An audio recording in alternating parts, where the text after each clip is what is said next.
유대인들은 안식일을 어떻게 지킬까? 구약에 있는 말씀 그대로 생각하시면 되겠고, 지금 현대 유대인들, 그죠? 어떻게 지킬까? 그 유대인들이 전부 다 이렇게 말씀대로 고지고대로 지키지는 않아요. 대체로 그 정통 유대인들 있지 않습니까?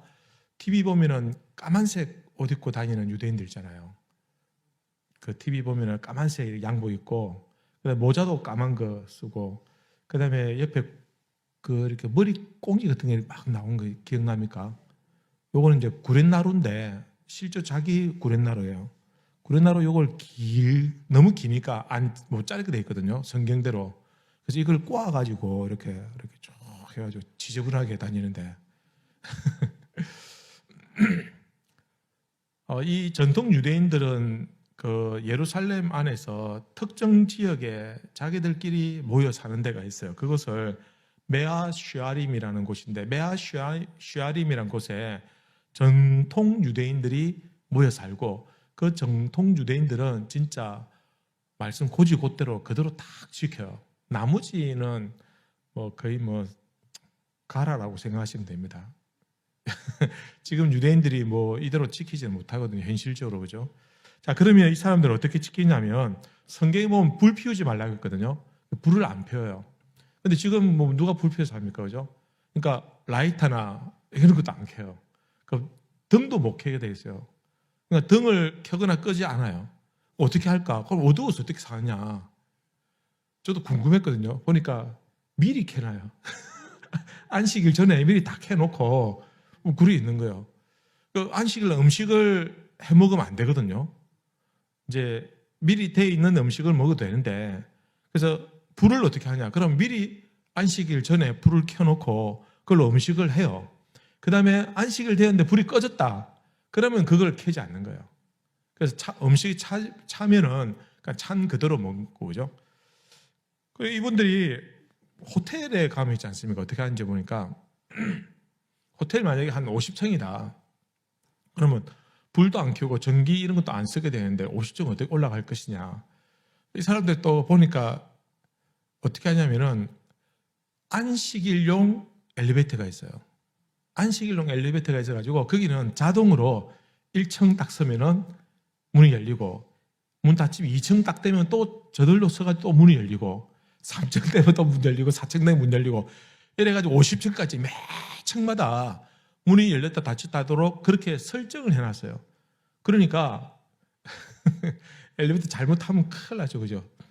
그렇게 해서 자기들은 자기 방식대로 이렇게 안식일을 거룩하게 지키려고 한다라는 것입니다. 글 쓰고 이런 것도, 글 쓰고 지우는 것도 못하게 돼 있어요. 좋죠. 주일날 뭐 설교 안 써도 되고 안 지어도 되니까, 그죠? 이렇게 안식일에는 자기들 못하게 돼 있고, 전기 사용 안 되고 대중교통도 사용 못하게 돼 있습니다. 그래서 걸어가요. 회당에 갈 때. 그래서 그 자기들끼리 모여 있는 그 지역에서 걸어서 이제 회당에 안식일 주일 예배를 드리고, 아침에 한번 가서 기도하고 또 저녁에 한번 가서 이렇게 기도하고 이런 식으로 합니다. 그래서 뭐 운반하는 거, 요리하는 거, 그다음 청소하는 것도 안식일은 일한다라고 해가지고, 실제로 지금은 그렇게 하지 않으면서 전통적으로 지키는 그런 유대인들이 있다라는 것입니다. 그 성경은 아닌데 옛날부터 성경을 풀어서 구전으로 내려오는 그 율법을 해석한 내용들이 있어요. 그것을 편집한 것을 미시나라고 합니다. 미시나는 좀 몇 번 들어보셨죠, 그죠? 이 미시나라는 책에 보면은 거기에 안식일에 관한 규정들을 또 굉장히 구체적으로 해놨어요. 그래서 가축에게도 일을 시키지 않습니다. 일을 시키지 않고, 또 짐을 지우는 것도 금지되어 있고, 심지어 양이나 젖소 같은 것도 젖을 짜는 것도 금지되어 있고, 가축을 먹이는 것은 가능합니다. 굶으면 안 되니까 먹이는 건 가능한데, 그것도 사유지에서 먹일 수 있지 공공장소에서는 먹여서는 안 된다고 되어 있습니다. 그죠? 그리고 또 운반하는 것도 공공장소에서 끄는 가능한데 그 외의 끄는 또 못하게 되어 있고요. 만약에 가축을 잃어버렸다. 근데 가서 찾았다. 그럼 이걸 끌고 와야 되는데 이 만약에 염소가 여러분 끌고 와야 되는데 염소가 잘 따라오면은 괜찮아요. 끌고 가는 거는 괜찮아요. 근데 염소가 안 가겠다고 버티면은 그 강제로 못 끌고 오게 돼 있어요. 미시나에 보면은 율법을 이런 식으로 굉장히 구체적으로 기록을 해가지고 이제 지키고 있는데 실제로 지금 현재도 이걸 지키는 일부 유대인들이 있고 나머지는 뭐 이렇게까지는 안 하고 있습니다만은 그러나 안식일날 이런 전통을 가지고 유대인들이 지나왔다라는 것입니다. 오늘 안식일에 예수님께서 병자를 고쳐주는 이야기를 다루고 있습니다. 안식일에는 그 유대인들은 가축을 돌보고 짐승을 돌보고 먹이는 일은 허용을 한다고 했습니다. 누가복음 13장 오늘 5절에도 보면은 이렇게 말씀하고 있습니다. 15절이죠, 그죠? 죄송합니다. 주께서 대답하여 이르시되 외식하는 자들아 너희가 각각 안식일에 자기의 소나 나귀를 외양간에서 풀어내어 이끌고 가서 물을 먹이지 아니하느냐. 그죠? 이 말은 뭡니까? 너희들 안식일에 그렇게 하지 않느냐. 가축들에게 죽지 않도록 먹이고 물도 먹이고 뭐 먹을 것도 주지 않느냐. 그 이야기를 하는 거예요. 그러니까 그때는 예수님 때도 이런 것들은 허용이 되었다라는 것입니다. 마태복음 12장에 보면 또 예수님께서 이와 유사한 말씀을 하셨습니다. 예수께서 이르시되 너희 중에 어떤 사람이 양 한 마리가 있어 안식일에 구덩이에 빠졌으면 끌어내지 않겠느냐. 사람이 양보다 얼마나 더 귀하냐. 그러므로 안식일에 선을 행하는 것이 옳으니라. 너희들 안식일에 구덩이에 양 빠지면 그 건져내지 않느냐. 그렇게 하지 않느냐. 그러면 안식일에 그 짐승들보다 그 동물들보다 가축보다 더 귀한 사람을 살리는 일인데 왜 너희들이 뒤에서 궁지렁궁지렁하고 비판하고 정죄하느냐. 예수님이 그렇게 말씀하고 있는 겁니다. 안식일 회당에 예수님께서 가셨어요. 근데 거기서 꼬부라져 있는 여인을 만났어요. 병을 고치니까 회당장이 비판하는 거예요. 아니 안식일날 왜 저런 짓을 하느냐. 6일 동안 일할 수 있을 때 그때 하면 되지. 왜 안식일 거룩하게 지켜야 되는데 율법에서 하지 말아야 되는데 왜 이렇게 하느냐. 그러니까 예수님이 누구는 다 짐승들도 다 먹이고 뭐 구덩이에 빠지면 건지고 하면서 왜 그 짐승들보다 더 귀한 이 여인을 구원하는 일에는 왜 너희들이 그런 소리를 하고 있느냐. 그 이야기를 오늘 말씀에서 하고 있다라는 것입니다. 뭐가 중요하다는 겁니까? 영혼이 중요하다는 거예요. 사람이 중요하다는 겁니다. 규례나 규칙이나 뭐 율법 이런 것들도 지켜야 되겠지만 그러나 그것보다 더 귀한 것은 생명의 존엄성, 생명을 존중히 여기는 그것이 더 중요하다. 그래서 예수님께서는 너희들이 전통적으로는 그것을 못하겠지만 안식일의 주인인 나는 내가 이 일을 행한다. 이렇게 말씀하고 있는 겁니다. 등이 꼬부라져 있는 여인, 이 여인에 대해서 한번 좀 생각을 좀 해보십시다. 여러분, 등이 꼬부라져 있었으니까 어떻게 되어 있을까요? 굉장히 허리가 이렇게 막 굽어져가지고 심하게 목이 조금 굳은 이 정도 아닙니다. 굉장히 심하게 꼬부라져 있고 그리고 이 여인이 몇 년 동안 이렇게 되어 있다고 합니까? 18년 동안. 그리고 11절에 보면 이 여인이 왜 이렇게 됐다고 합니까? 귀신 들려 앓고 있다라고 이렇게 표현한 겁니다. 그러니까 귀신 들려가지고 등이 꼬부라졌는데 이걸 몇 년 동안? 18년 동안 허리를 펴지 못하고 있다라는 그 이야기입니다. 이 여인이 그러면 등이 꼬부라져 있으니까 눈은 어디로 가 있습니까? 자기 그죠? 자기 발이나 아니 발바닥, 땅바닥을 쳐다보고 있는 거죠, 그죠? 여러분, 누가 아는 사람이 지나가면서 누구야 부를 때 얼굴을 들 수 있겠습니까? 못 들어요. 어떻게 됩니까? 우리 그 막 등이 많이 굽으신 이제 할머니들 보면은 어떻게 합니까? 이래가지고 얼굴을 들 때 이렇게 몸을 뒤로 제껴가지고 이렇게 해요. 굉장히 부자연스러운 동작을 하면서 그래야 상대방을 볼 수 있는 거예요. 그러면 굉장히 불편하고 아프죠, 그죠? 그러니까 누가 불러도 인사도 제대로 받아주지 못할 만큼 몸이 이렇게 경직되어 있다라는 겁니다. 그 체내의 열은 이미 굽은 등으로 인해서 피가 정상적으로 하는 게 아니고 얼굴로 쏠리면 얼굴도 피가 몰리니까 어떻게 됩니까? 붉게 되는 겁니다. 둥둥 부어 있는 것 같고 붉게 되는 것 같고. 얼굴을 기도할 때 어떻게 기도합니까? 유대인들은 기도할 때 하늘을 쳐다보고 이렇게 기도합니다. 이렇게 기도하는데 이 기도를 할 수가 없어요. 얼굴을 들 수가 없으니까. 늘 땅만 보고 있는 거예요. 보는 게 그거밖에 없는 거예요. 늘 그것만 보고 있으면 자기가 어떻게 생각될까? 내가 지금 저주를 받아서 이렇게 등이 굽어졌구나. 내가 저주를 받아서 땅만 쳐다보는 인생이구나. 위를 받아보고 싶어도 바라보지 못하는 정말 어떻게 보면 굉장히 불행한 그런 삶을 살고 있다라는 것입니다. 그녀는 몸만 이렇게 굽은 것이 아닙니다.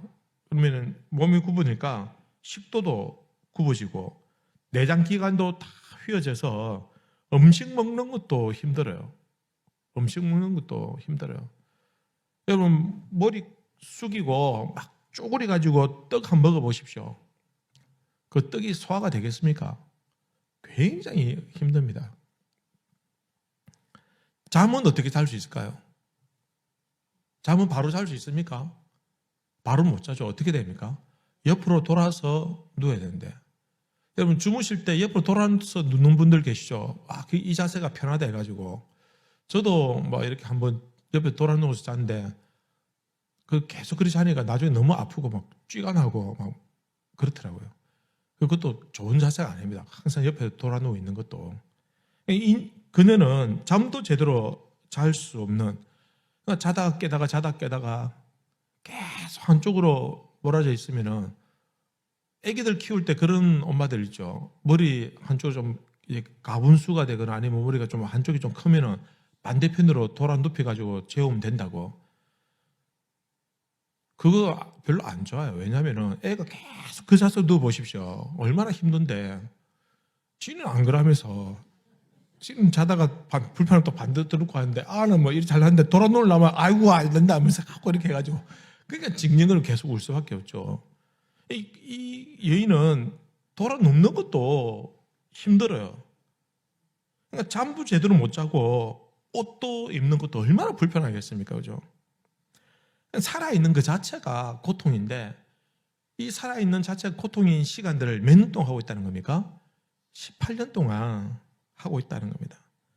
우리가 상상도 하지 못하는 그런 고통과 그런 아픔을 안고 있는 겁니다. 매 시간이, 매일의 삶이, 매년의 그 시간들이 18년 동안 지나면서 고통스럽고 절망스럽고 낫지도 않으니까 희망도 없고.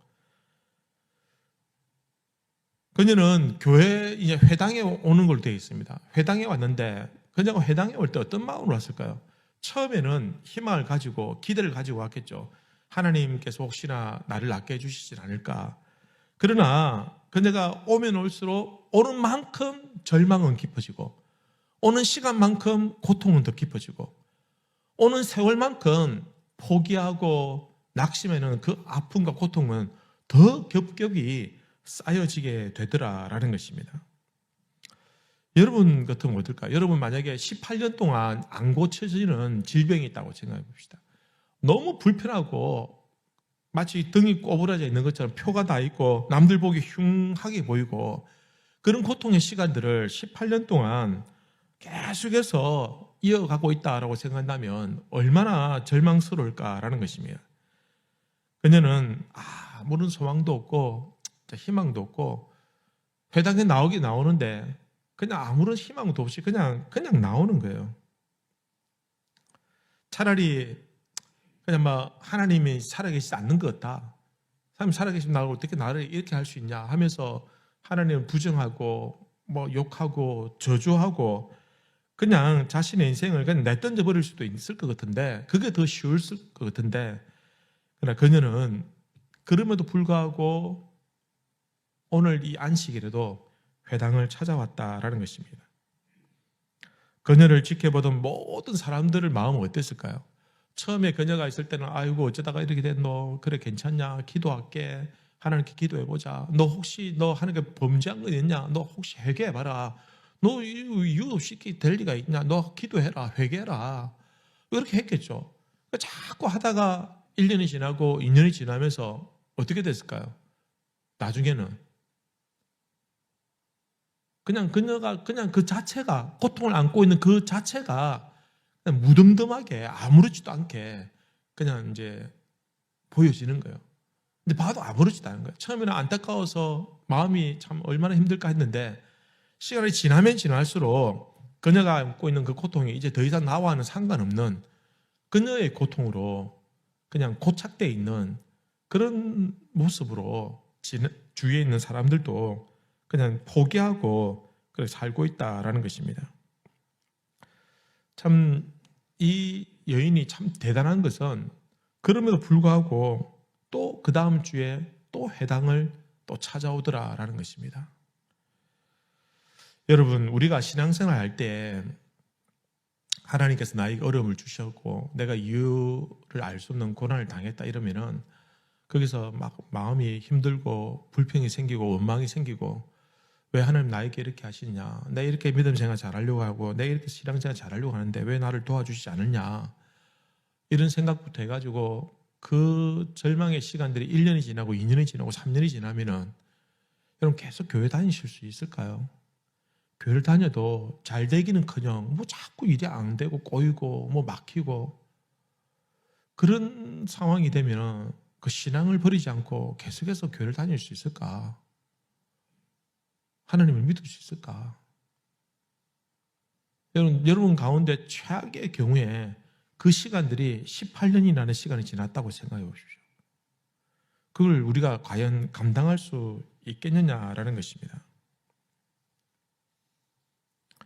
여러분, 이 꼬부라지다라는 말은 있지 않습니까? 그녀가 이렇게 꼬부라지게 된 이유가 성경에서는 귀신이 들렸다라고 말합니다. 그러니까 그녀의 몸도 완전히 엉망진창이 되었고 그의 마음도 어떻게 됐다는 겁니까? 귀신으로 말미암아 앓고 있으니 그 마음도 황폐화된 거예요. 완전히 황폐화된 겁니다. 기쁨도 없고 즐거움도 없고 아무 낙이 없는 거예요. 그냥 막 멍하게 그냥 아무 생각 없이 살아가는 그런 상태의 여인이라는 것입니다. 그런데 이 꼬부라지다라는 이 단어가요, 이 원어의 의미를 보면 어떤 의미를 가지고 있냐면은 양쪽이 모두 완전히 숙여 있는 상태, 이런 뜻을 가지고 있습니다. 한 번이 아니고 양쪽이 또 다르게 해석을 하면요, 이 누가복음이니까 이 누가가 기록했지 않습니까? 누가의 직업은 뭐였습니까? 의사였죠. 그러니까 의학적인 전문 견해를 가지고 그녀를 바라볼 때 그녀는 꼬부라지다라 할 때 휘쾡토라는 단어를 씁니다. 이거는 의학 용어입니다. 다른 제자들은 이 단어를 쓰지 않아요. 그래서 그녀만을 향해서 이 단어를 쓰고 있고, 그리고 이 단어가 때로는 큰 무거운 짐이지 않습니까? 굉장히 무거운 짐을 들고 있는 상태인데 이거를 두 번이나 휘어져 버린 상태를 말합니다. 여러분, 한번 큰 짐을 들었을 때 우리가 어떻게 다리가 휘청하잖아요, 그죠? 그럴 때 있잖아요, 그죠? 근데 그녀는 여기서 이 단어를 사용해서 양쪽이 모두 앞으로 숙여져 있는 상태니까 횟수로 보면 두 번이나 너무 무거운 짐을 짊어지고 한 번 휘청했는데 다시 한 번 더 힘을 막 쓰려고 하는데 또 한 번 더 무거운 짐 때문에 또 다시 한 번 더 휘청거리는 상태. 두 번이나 휘청거리는 상태예요. 두 번이나 이렇게 됐다는 말은 어떤 의미냐면은 구제불능이라는 뜻입니다. 회복불능이다. 이건 도저히 나을 수 없는 그런 상황이다라는 겁니다. 도대체 어떻게 살았길래 귀신이 들리고 어떻게 살았길래 절대로 펼 수 없는 두 번이나 그의 인생의 무거운 짐 때문에 휘청거리는 그의 인생이 될 수밖에 없었냐라는 것입니다. 사람들은 그녀를 회당에서 보긴 보지만 그냥 보는 겁니다. 여러분, 우리가 늘 똑같은 걸 보면 아무 생각이 없잖아요. 그렇지 않습니까? 사람들 여러 명인데 늘 똑같은 사람들을 계속 보면은 그 사람이 있었는지 없었는지도 보긴 보았지만 내가 인식을 하지 않는 겁니다.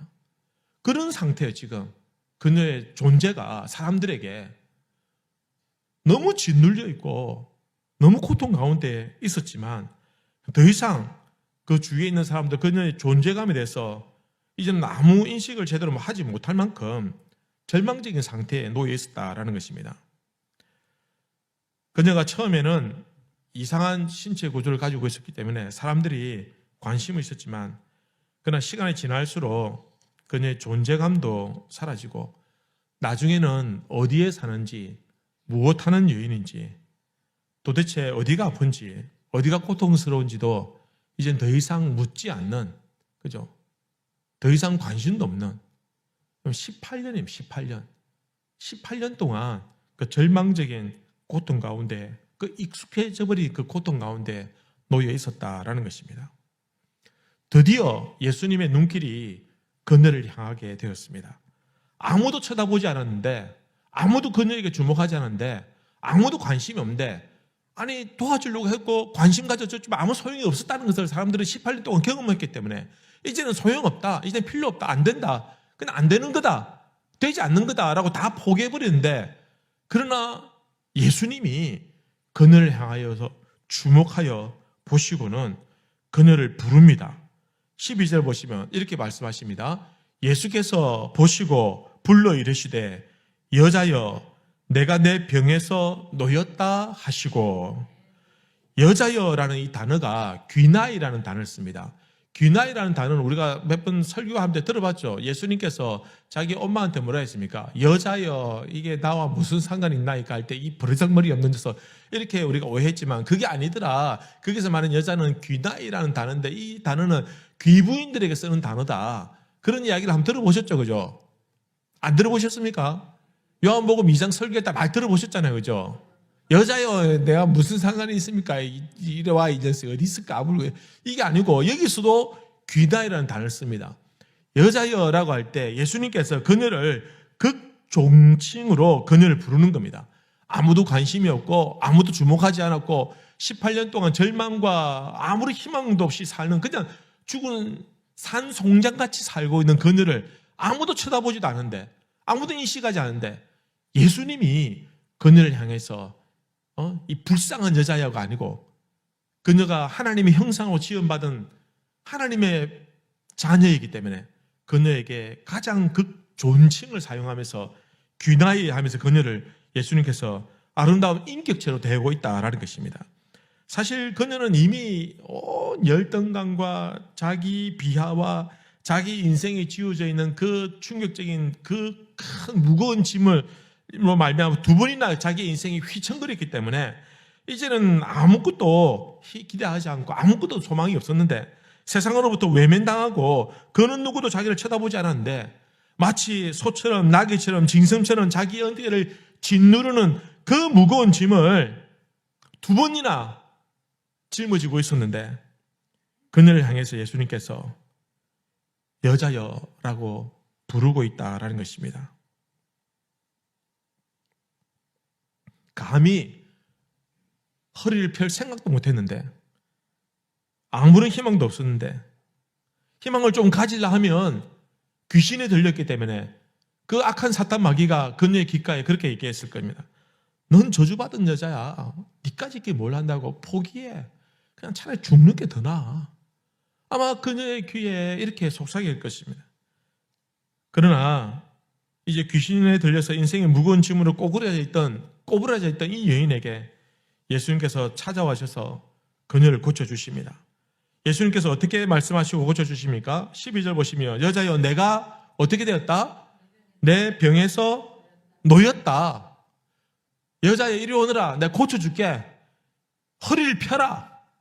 얼굴을 들으라. 이렇게 말씀하지 않고 내 병에서 놓였다. 병에 매여 있었는데 그 병에서 이제 비로소 노임을 받았다. 그 병을 주관하는 악한 사탄 귀신에게 매여 있었는데 이제는 거기서부터 내가 노임을 받았다. 여러분, 이는 치료를 받았다라는 뜻이 아닙니다. 이 단어는 치료하다는 뜻이 아니라 석방하다, 자유케 하다, 놓아주다, 이런 뜻을 가지고 있습니다. 즉 포로나 죄수나 종의 신분에서 자유하게 되었다는 것입니다. 그녀는 그냥 육신으로만 고통받고 있는 것이 아니라 사탄에게, 귀신에게 잡혀 있었기 때문에 거기서부터 노임을 받았다. 예수님께서는 누구보다 잘 알고 계셨어요. 그래서 그녀에게 지금 당장 필요한 것은 허리 한번 펴는 것보다는 오히려 그 사탄에게 노임을 받는 것이 더 중요하다. 그녀의 문제는 여기에 있다. 그래서 예수님께서는 내가 노임을 받았다라고 선포하고 있다라는 겁니다. 여러분, 이 단어가 또 완료 시제입니다. 완료 시제라는 말은 완료, 끝났다는 것입니다. 노예질 것이다. 노예지도록 노력해보자. 노예지도록 함께 기도해보자. 이게 아니라 끝났다. 이제 완전히 노예였다. 이제 더 이상 너는 속박될 이유가 없다. 라고 예수님께서 명확하게 벗어났다고 말씀하고 있는 것입니다. 13절에 보면 예수께서 안수하시니 여자가 곧 편히, 예수님께서 안수하시고 이제는 허리를 펴게 된 겁니다. 여러분, 저는요, 이 설교를 준비할 때 이걸 뼈저리게 느꼈습니다. 이 허리 편다는 것이 이게 쉬운 일이 아닙니다, 여러분. 여러분 다 알다시피 제가 허리가 조금 고정하지 않습니까?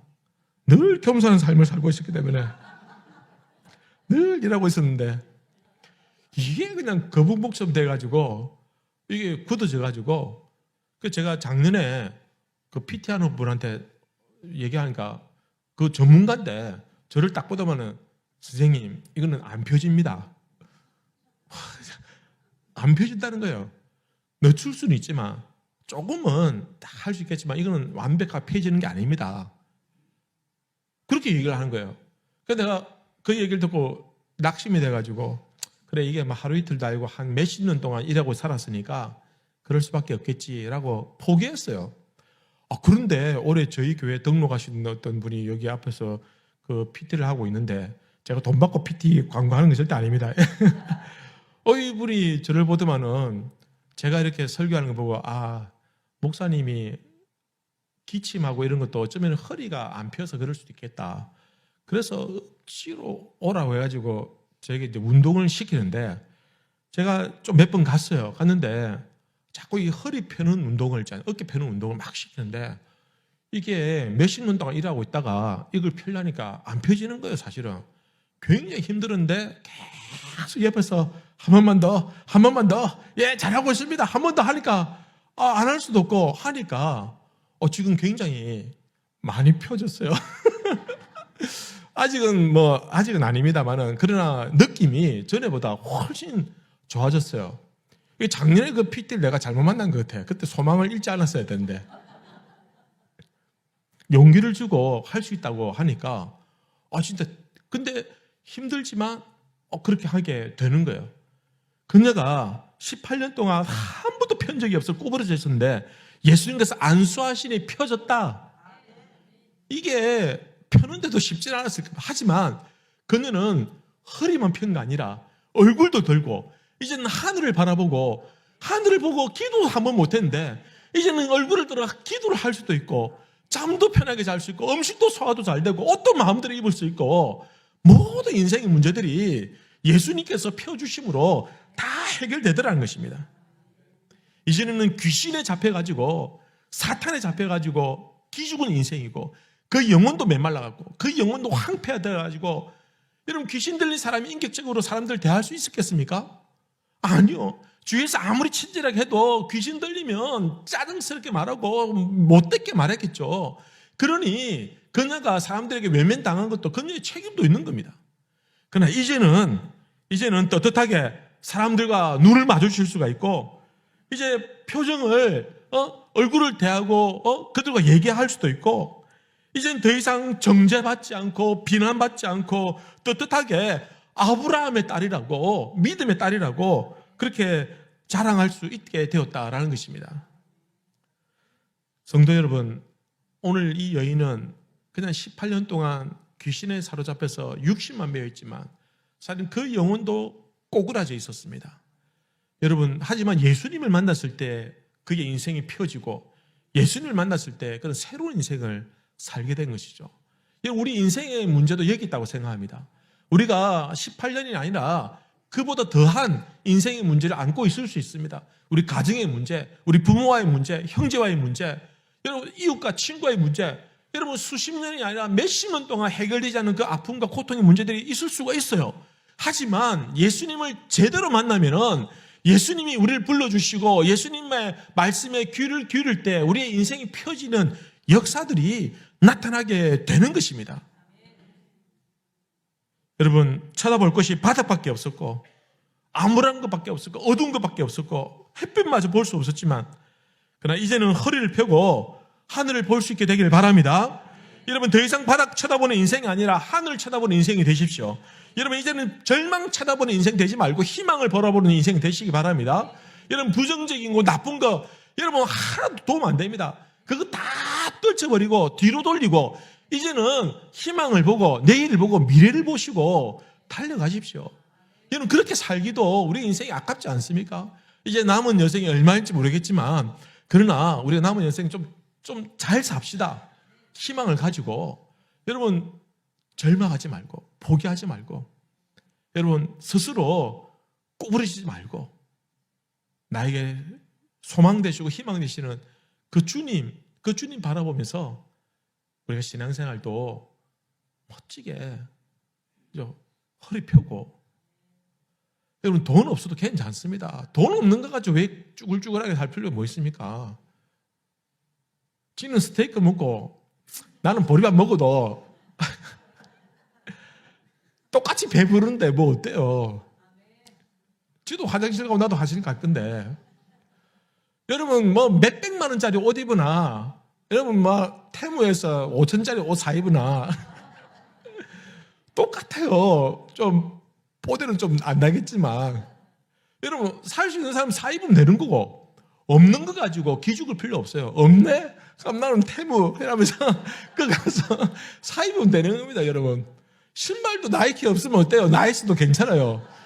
테무에 3천짜리도 있어 신발. 저는 뭐 이게 무조건 나쁘다고만 생각하지 않습니다. 여러분, 우리가 어떻게 생각에 따라서 생각이 달라지고, 생각이 달리면 말이 달라지고, 환경이 달라지고, 태도가 달라지고, 성품이 달라지고, 사람이 달라집니다. 그러니 여러분, 예수님 만나기 전에 꼬부러져 있는 인생처럼 살지 말고, 예수님 만난 이후에 허리를 편 그 여인처럼, 귀나이라고 존귀한, 예수님이 존귀하게 불러주신 그 여인처럼 그렇게 살 수 있게 되기를 바랍니다. 우리 가자동강교회 성도님들은 멋지게 사십시오. 폼 잡고 사십시오. 신나게 사시고 기쁘게 사시고 행복하게 건강하게 그렇게 사시길 바랍니다. 이런 주위에서 회당장이나 유대인들이 수근수근 거리는 그 소리에 그 여인이 상처 많이 받았겠지만, 여러분, 우리는 상처받지 맙시다. 누가 뭐라 해도 나는 하나님의 자녀다. 누가 뭐라 해도 나는 희망 있고 소망 있고, 누가 뭐라 해도 나는 천국 간다. 이런 소망을 가지고 여러분 당당하게 악한 사탄 세상의 소리에 주눅들지 말고, 우리 인생 예수님으로 말미암아 모든 문제들이 펴질 줄로 믿고 그렇게 믿음으로 살아가시는 우리 성도님들 되시기를 바랍니다. 자, 허리 한번 펴십시다. 허리 한번 펴십시오. 쭉 펴시고, 여러분 쭉 펴시고. 여러분, 제가 한 가지 알려드릴게요. 제가 꼭 한 가지 알려드리고 싶은데, 여러분 오후 예배 되면 졸음이 많이 오죠, 그죠? 졸음 올 때, 저도 설교할 때가 하다가 졸음 올 때도 있는데 그럴 때 있습니다. 뭐 제가 무슨 말 할지 모를 때도 있어요, 그죠? 그럴 때는 저는 어떻게 하냐면은 뒤꿈치를 바짝 들어 올립니다. 발레하는 것처럼 발가락을 땅에 딱 대고, 여러분 앉아있는 자세에서 뒤꿈치를 바짝 들어 올리면요, 뒤꿈치를 허리 펴듯이 바짝 펴면은 이게 좋을 수가 없어요. 발가락이 쥐가 나거든요. 이 얘기는 그냥 한 소리니까 잊어버리시고, 예수님께서 가장 귀하게 여기시는 그런 생명들 되시기를 우리 주님의 이름으로 축원합니다.